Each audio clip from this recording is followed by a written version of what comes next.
com as irmãs Adriane e Marilene.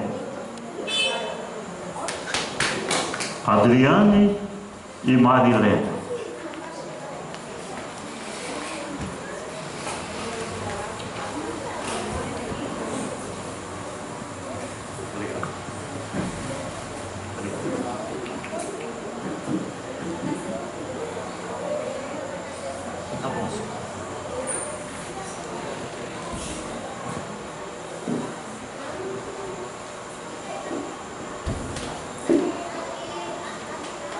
Nós vamos abrir as Bíblias para o Evangelho de Mateus, capítulo 7,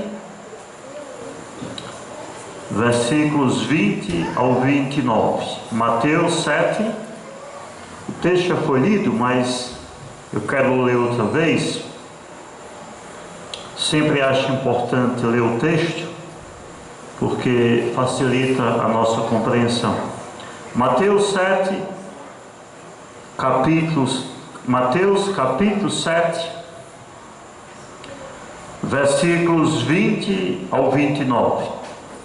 Mateus, capítulo 7, versículos 20 ao 29. Esse texto faz parte do famoso e belo Sermão do Monte. É conhecido como Sermão do Monte porque Jesus o pronunciou do alto do Monte das Oliveiras. Em Mateus, o Sermão do Monte está nos capítulos 5, 6 e 7. E essa parte que eu lerei é exatamente o final do sermão, o final do Sermão do Monte. Mateus 7, 20 ao 29. Amém? Jesus Cristo disse: portanto, pelos seus frutos os conhecereis.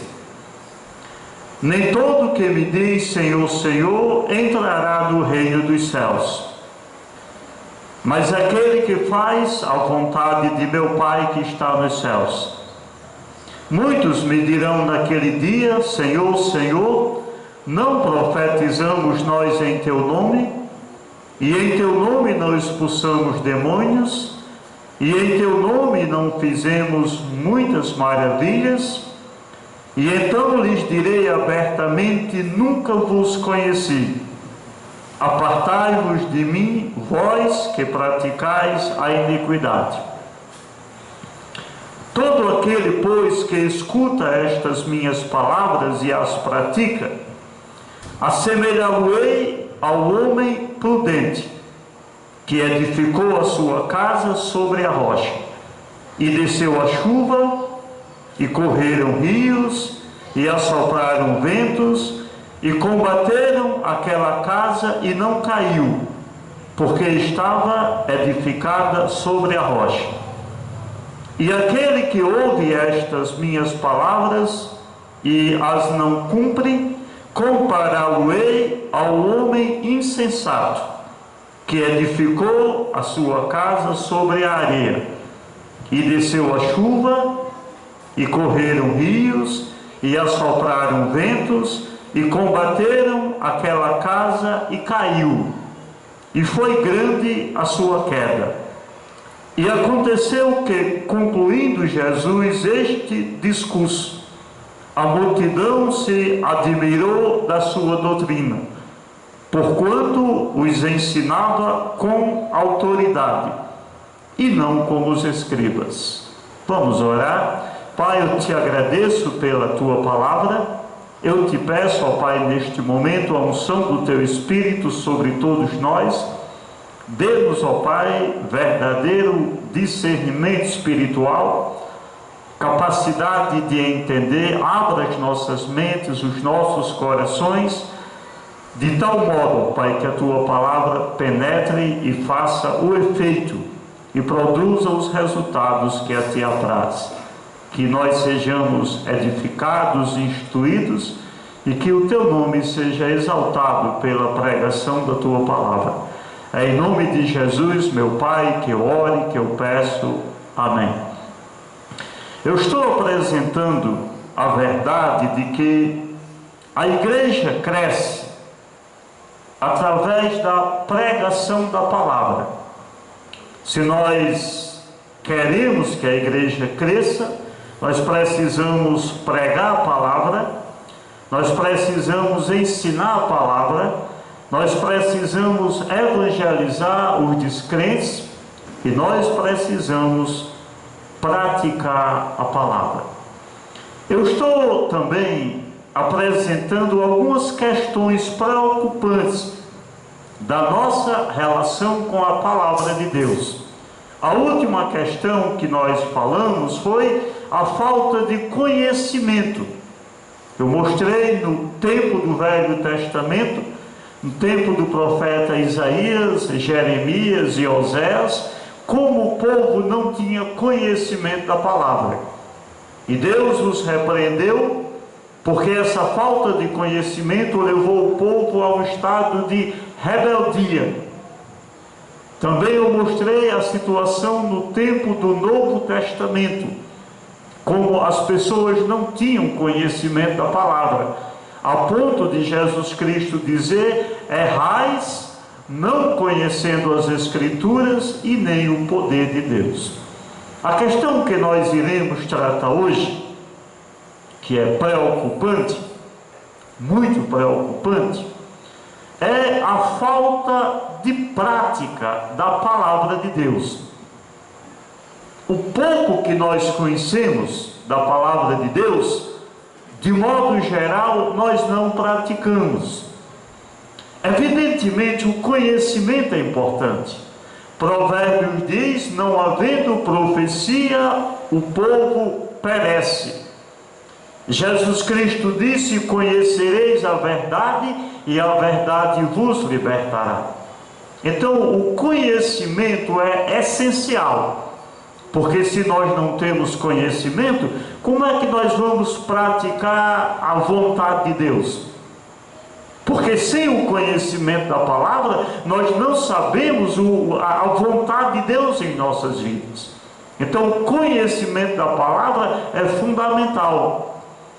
Mas é preciso reconhecer que a Bíblia Sagrada é um livro de preceitos práticos.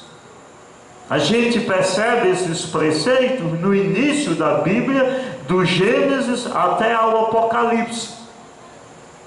Então a gente não pode entender a Bíblia apenas como um livro de doutrinas abstratas, ocas, distantes de nós, que nada tem a ver com o nosso dia a dia. Quando nós abrimos a palavra de Deus e nós lemos a palavra de Deus, nós temos um manual prático para a vivência do homem, para a vivência do crente. E quando a gente pensa que nós somos uma igreja batista, um dos distintivos das igrejas batistas, ou uma das características das igrejas batistas, é o reconhecimento da Bíblia como a nossa regra de fé e de prática. Fé, a crença; fé, a doutrina; prática, o comportamento. Então, se nós queremos crescer espiritualmente, se nós queremos que a nossa igreja cresça espiritualmente, nós precisamos praticar a palavra. Não basta ler, não basta ouvir, não basta vir ao templo. Tudo isso, o ouvir, o ler, o se reunir, sem prática, torna-nos meramente pessoas religiosas e não cristãos de verdade. Aí nós teríamos a religiosidade, que é a devoção a uma denominação ou a uma igreja, desprovida de espiritualidade.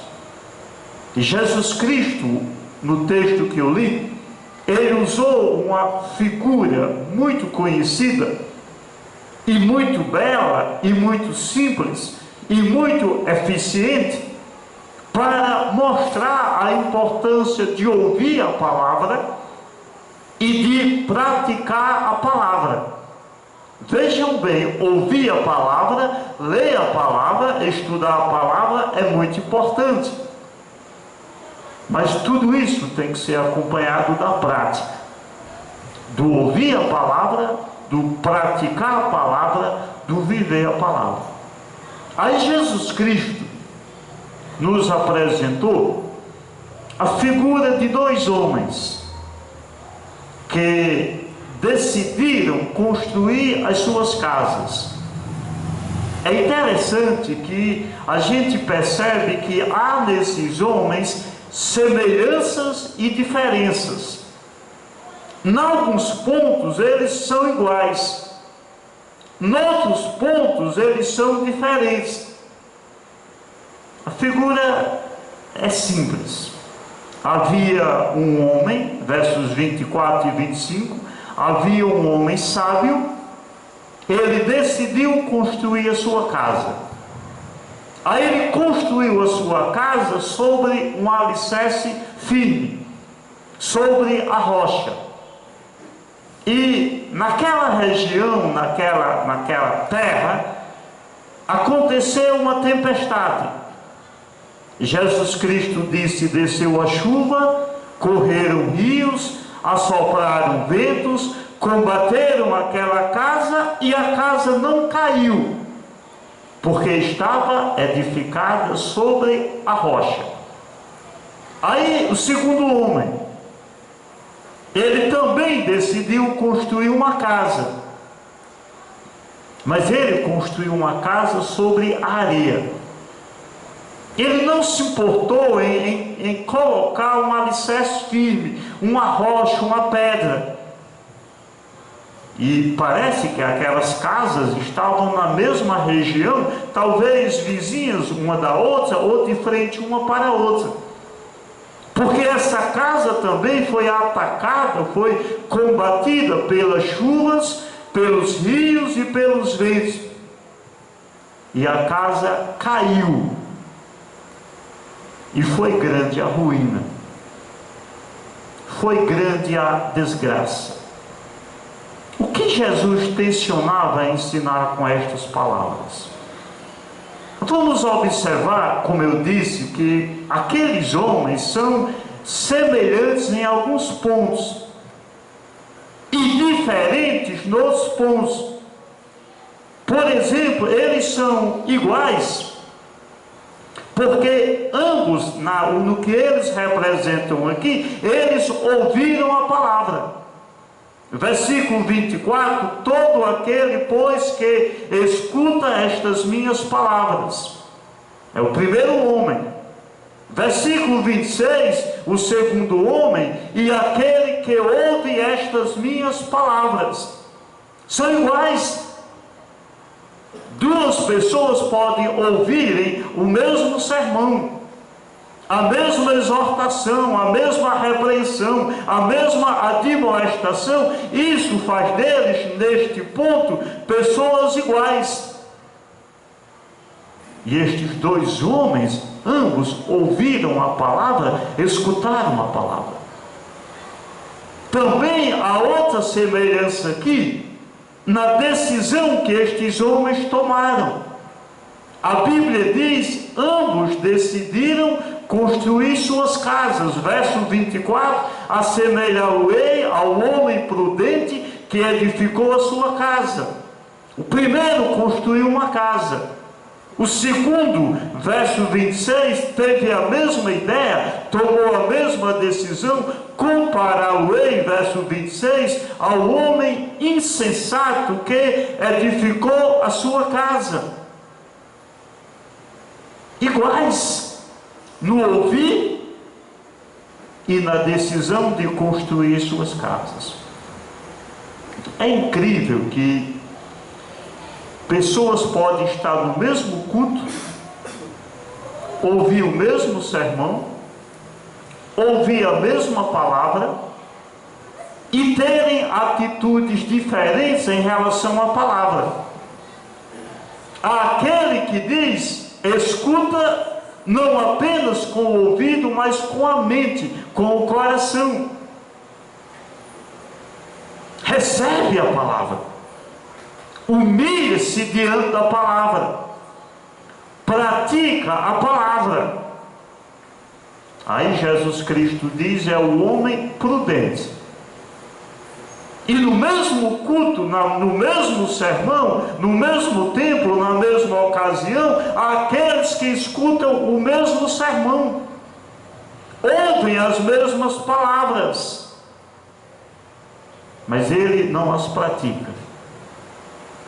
Parece que, como a gente diz, se entra em um ouvido, sai pelo outro. Às vezes não entra. Tem pessoas que recebem a palavra ou ouvem a palavra e assumem uma atitude de humildade. Eles dizem: eu estou errado, eu preciso mudar, e eu vou mudar.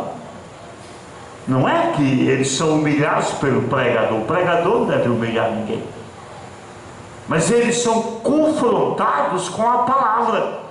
A palavra não é martelo que esmiuça a penha, espada afiada de 2 gumes, que discerne os pensamentos e as intenções do coração humano. Então eles se humilham e, tocados pela palavra, corrigem o seu modo de ser e de agir. Tem outros que recebem a mesma palavra e ficam com raiva. Eu não entendo porque eles não ficam com raiva de Deus. Deveriam ficar com raiva de Deus. Ficam com raiva do pastor. Eu nunca ouvi dizer que moleque de recado merecesse pena. Se você vai ficar com raiva de alguém, você fica com raiva se a palavra foi pregada, se a mensagem foi bíblica. Você tem que ficar com raiva de Deus. Se é que você pode ficar com raiva de Deus, se é que você vai ter coragem. Mas nós temos 2 homens aqui. O primeiro dele ouviu a palavra, o segundo deles também ouviu a palavra. E ambos decidiram construir suas casas. A partir daí nós temos algumas diferenças. Porque o homem sábio, ele, verso 24, ele ouviu a palavra e ele praticou a palavra. Verso 24: todo aquele, pois, que escuta estas minhas palavras e as pratica. Como eu disse, a palavra de Deus é um livro de preceitos. Irmãos, o cristianismo não é uma filosofia oca, invisível, abstrata. Jesus Cristo disse: se alguém quiser vir após mim, se alguém quiser ser meu discípulo, meu seguidor, cristão, você precisa fazer 3 coisas. Você precisa negar sua própria vontade, seus desejos. Você precisa tomar a sua cruz e identificar-se com os sofrimentos de Cristo. E você precisa seguir a Cristo. Hoje, no Brasil, nós temos pessoas, uma quantidade de pessoas que se diz evangélica, como nós nunca tivemos. Mas nós não vemos esse povo impactando a nossa nação. Sei lá, são 40 milhões de pessoas que se dizem evangélicas, 45, sei lá. E eu fico assim pensando, imagine 45 milhões de pessoas vivendo o Evangelho, construindo sobre a rocha, olhando para Jesus, imitando Jesus, vivendo com justiça, com santidade, com honestidade, com pureza, adorando a Deus, evangelizando. Que revolução nosso país não estaria experimentando? Mas a gente não vê isso, porque nós separamos a doutrina da prática. A ideia de conhecer a palavra é transformar o conhecimento em sabedoria. E para mim há uma diferença entre ter conhecimento e ter sabedoria. Conhece, isso é, você sabe, conhecimento.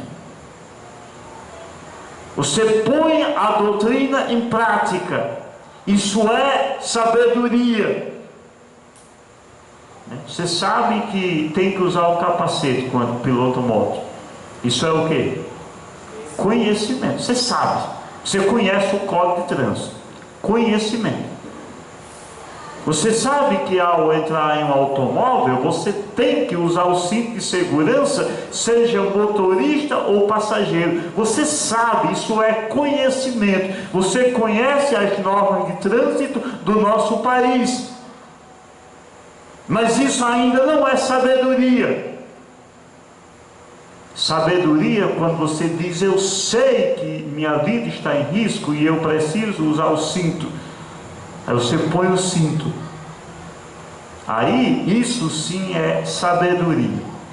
É por isso que esse primeiro homem aqui é chamado homem sábio, prudente, sensato. Ele ouviu conhecimento, ele praticou sabedoria. E o outro, versículo 26: todo aquele que ouve estas minhas palavras e não as cumpre, e não as pratica, aí ele é chamado o homem insensato. Notem que Jesus Cristo está falando aqui de alguém aparentemente religioso. Ele ouviu, foi ao templo, ou a uma reunião, ou à sinagoga, a palavra foi pregada, e foi pregada com fidelidade, com sinceridade, com verdade. Mas ele ouviu e não praticou. Digamos assim, ele adquiriu conhecimento, mas ele não transformou esse conhecimento em sabedoria.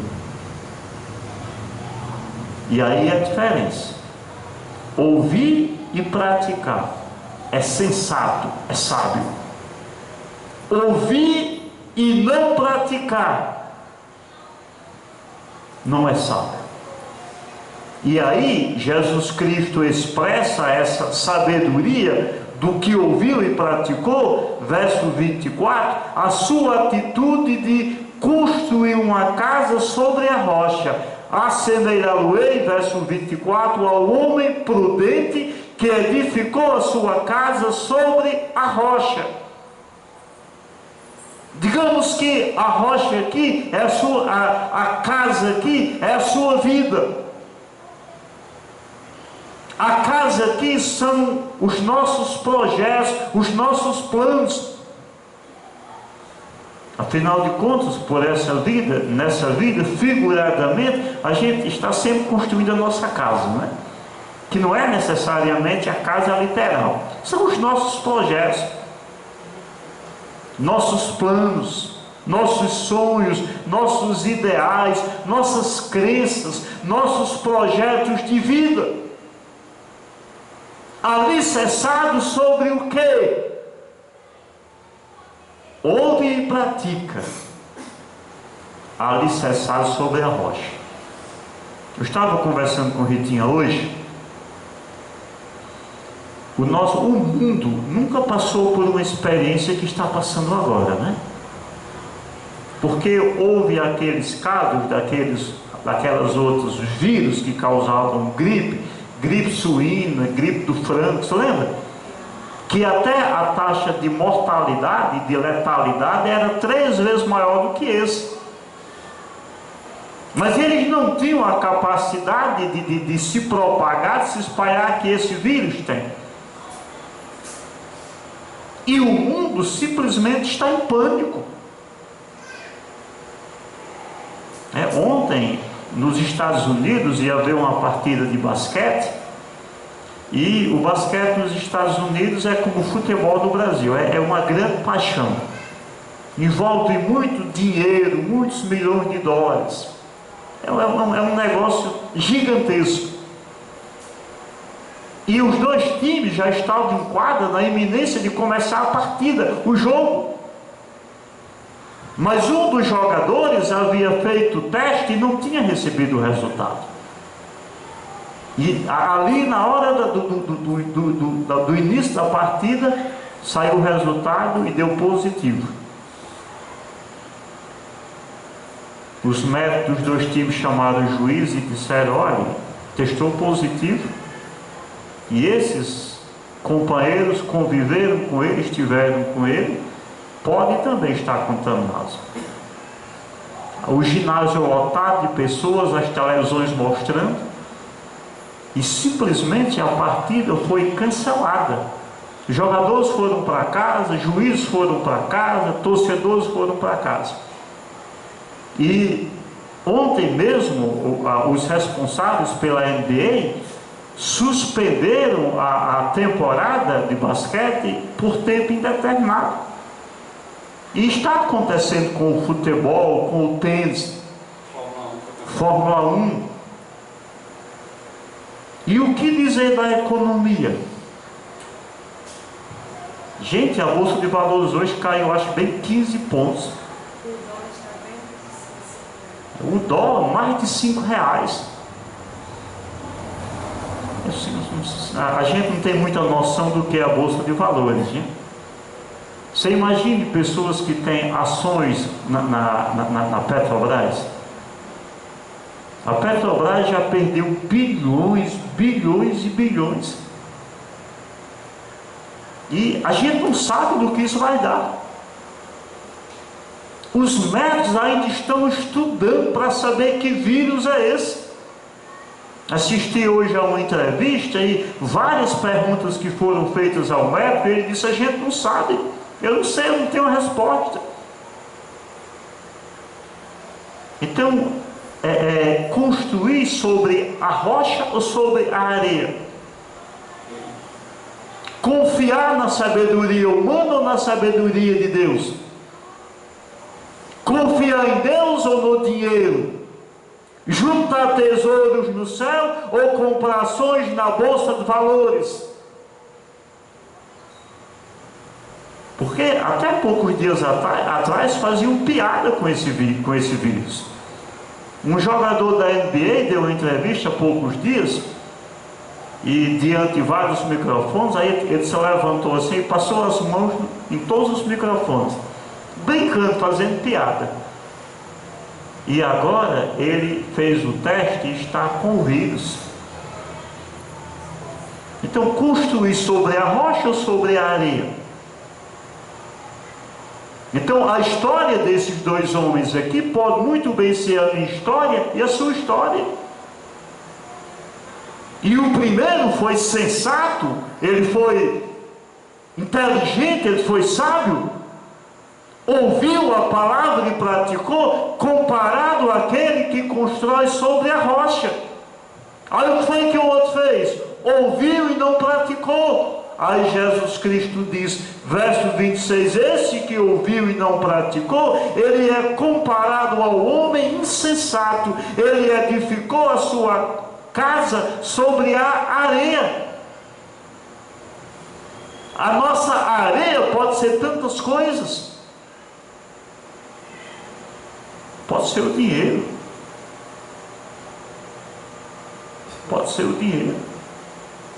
Alguém comentou comigo que ouviu uma outra pessoa batendo no bolso e dizendo assim: olha, meu Deus é meu dinheiro.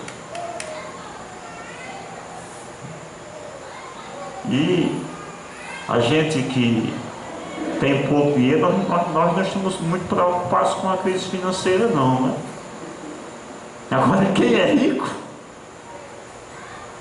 quem é acionista das grandes multinacionais e nacionais, estão preocupados. Construindo sobre a rocha, aliás, construindo sobre a areia, sobre a posse dos bens materiais. Mas a areia também pode ser a autossuficiência humana. Eu posso, eu sei, eu sou capaz, eu não preciso de Deus, eu não preciso de ninguém. E o nosso presidente, acho que vocês estão acompanhando as notícias como eu, está com suspeita também. Ele e a esposa fizeram teste hoje, vão receber o resultado amanhã. Ele é o presidente. Mas ninguém está acima do bem e do mal. Ninguém é autossuficiente. Nós somos como pó. Somos como a erva que seca e o vento leva. Somos como um vapor, como uma neblina. Não somos nada, não somos ninguém. Mas quantos estão construídos sobre a suposta autossuficiência humana? Dizendo: eu não preciso de Deus, porque eu sou capaz, porque eu sou sábio, porque eu posso. Construir sobre a areia também pode ser a falsa religiosidade. A religiosidade que não é baseada na pessoa de Jesus e na palavra de Deus. E quantas pessoas estão vivendo essa ilusão? A salvação pelas obras, a salvação pelo merecimento, a salvação por Maria, a suposta salvação por Buda, por Maomé, a reencarnação seguindo as doutrinas do Espiritismo de Allan Kardec. O que é tudo isso? Se não é construir sobre a areia. E quem constrói sobre a areia sabe que ao final de contas não vai se dar bem. Então, esses dois homens são diferentes porque um ouviu e praticou. O outro ouviu e não praticou. Aquele homem construiu a casa sobre a rocha. Ele é chamado sábio. O outro construiu sobre a areia. Ele é chamado de insensato, de besta, de tolo. Agora, notem que as duas casas passaram por intempéries, por provações. A casa construída sobre a rocha, verso 25, desceu a chuva, correram rios e assopraram ventos e combateram aquela casa. A casa construída sobre a rocha, ela enfrentou rios, ventos que combateram contra aquela casa.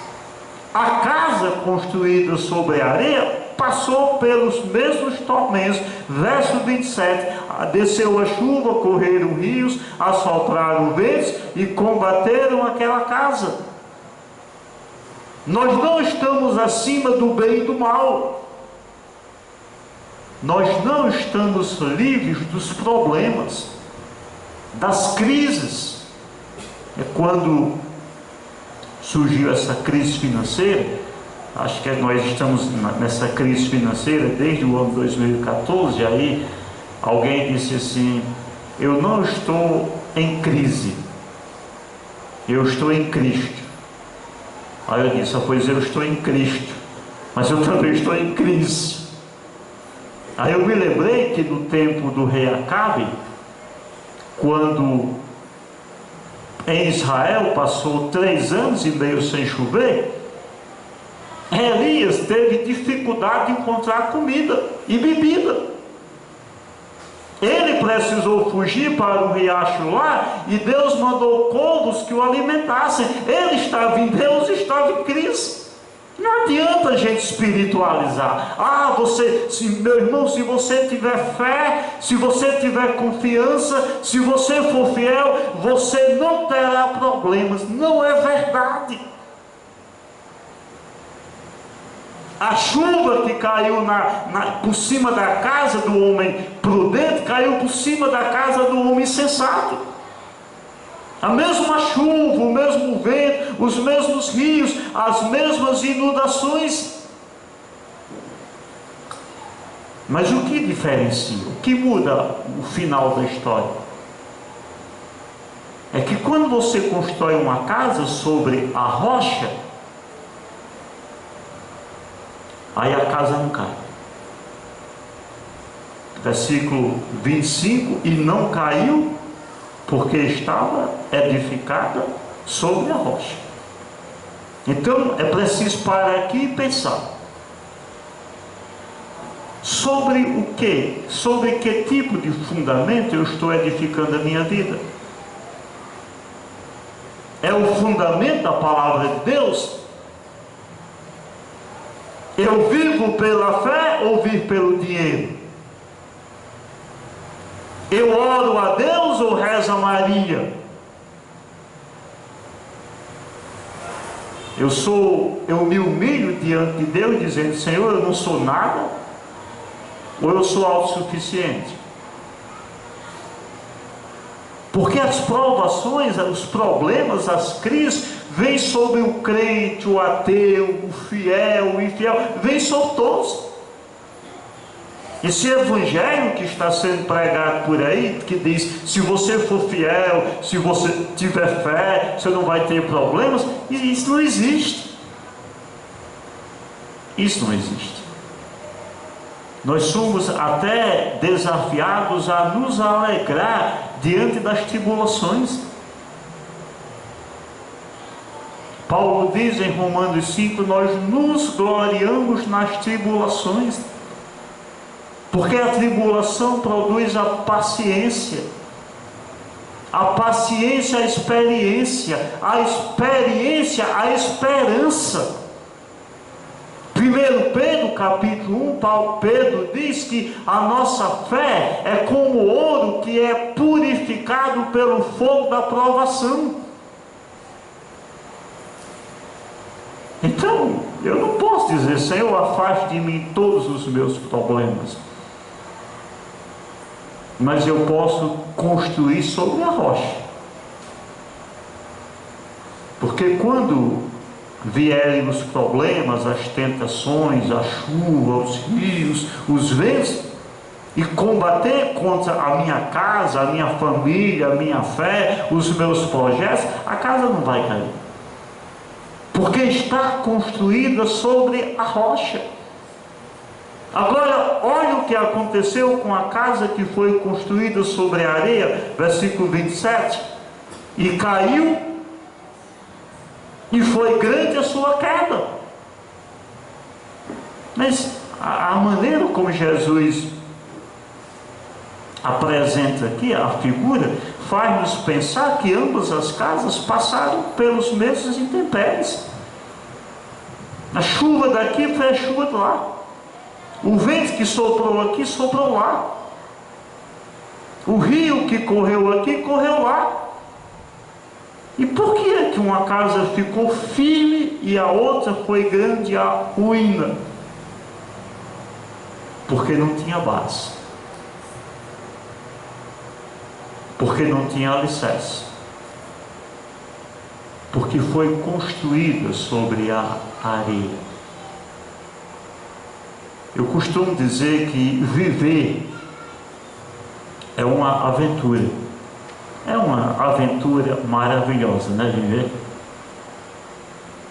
Mas aventura é um misto de segurança e perigo, segurança e insegurança, de conforto e desconforto, de chorar e rir, de cair e de levantar, dias quando o sol brilha e dias quando a chuva cai. O nordestino olha para o céu e todo coberto, escuro, aí ele diz o quê? Rapaz, está bonito. Eu gosto de brincar. Estava no tempo da nossa igreja, acho que foi sábado à noite, a lua.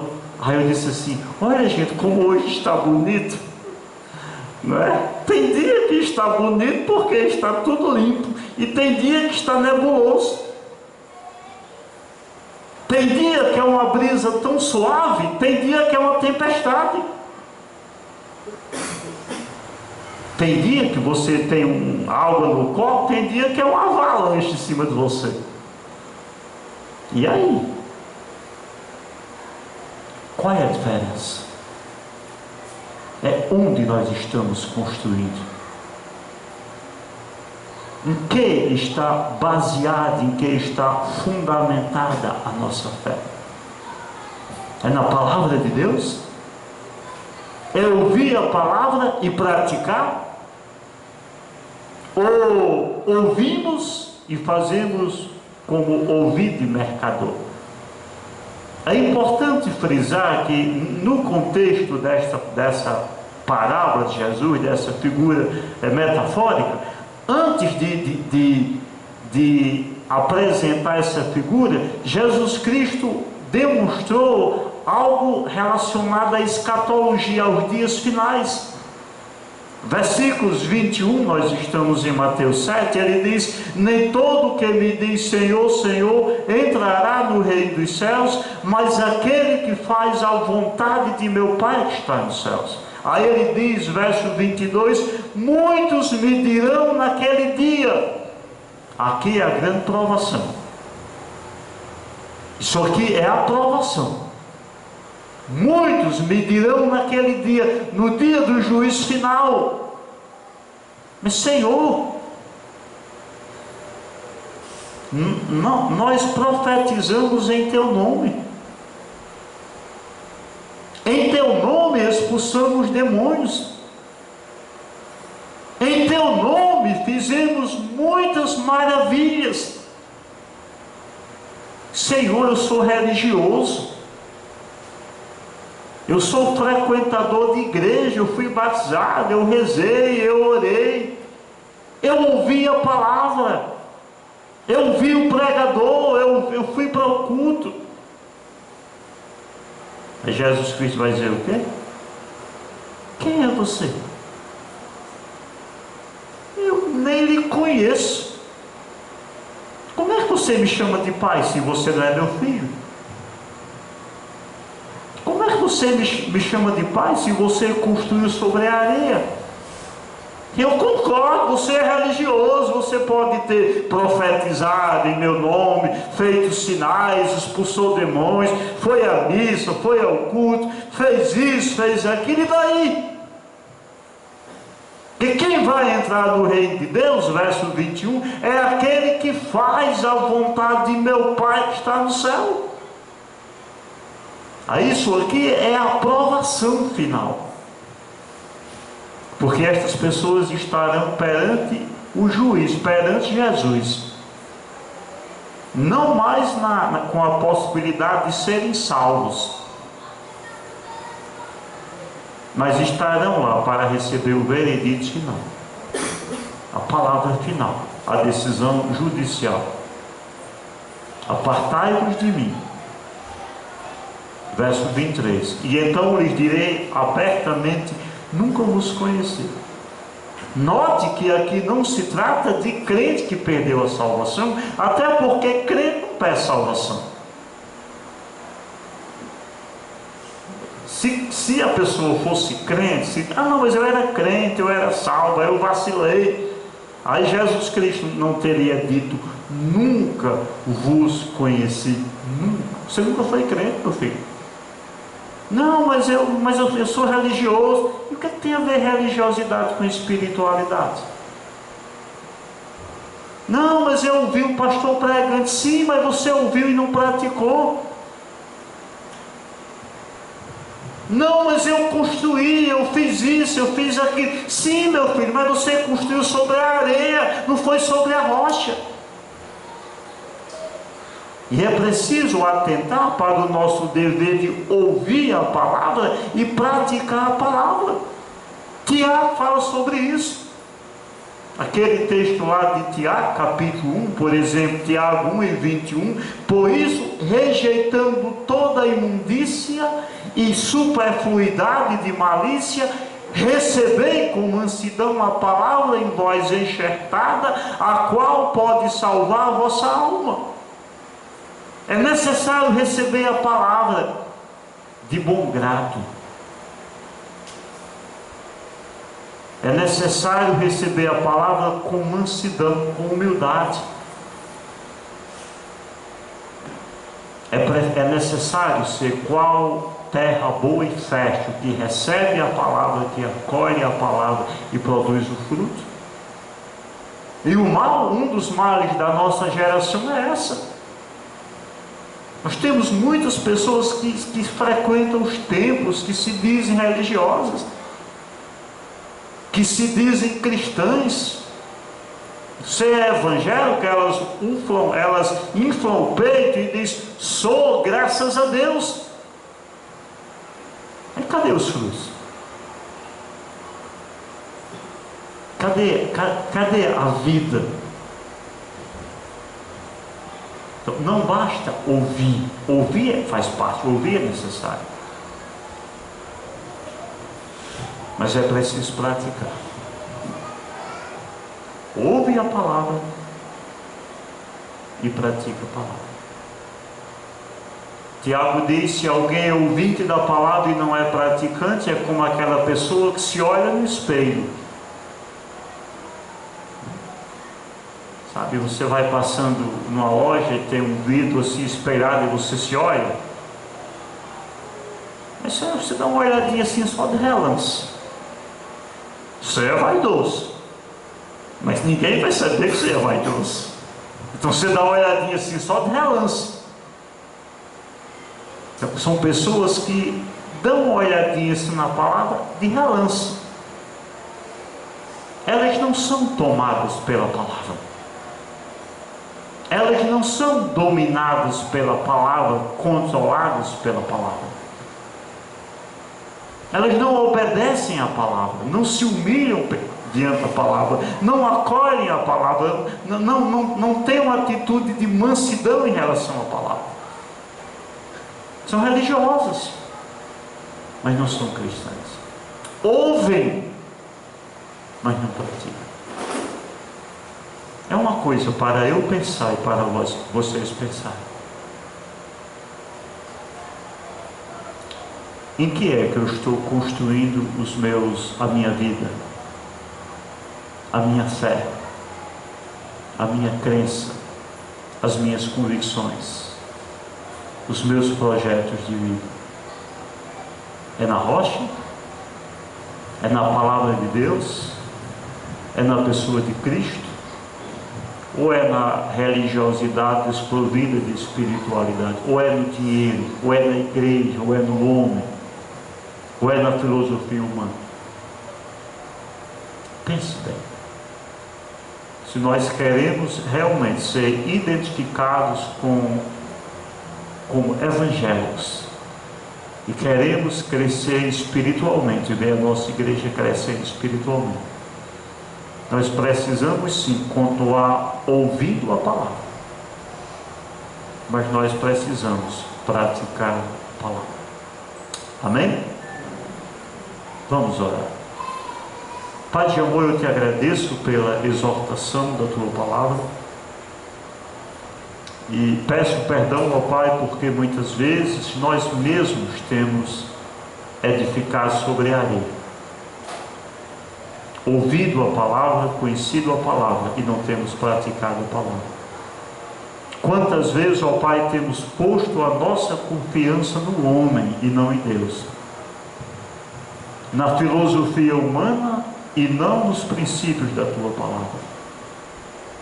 Procurado, ó Pai, com toda a força, juntar tesouros aqui na terra e não no céu. Queremos, ó Pai, confessar que muitas vezes temos agido assim e pedir perdão a Ti. Que nós sejamos, ó Pai, como aquele homem sábio, prudente, inteligente, que ouviu a Tua palavra e a praticou. E assim, ó Pai, ele edificou a casa dele, os projetos dele sobre a rocha. E quando vieram as provações, a casa não foi abalada, mas permaneceu firme, porque confiava em Ti e dependia de Ti. Obrigado, Pai, por tudo. Eu oro em nome de Jesus. Amém.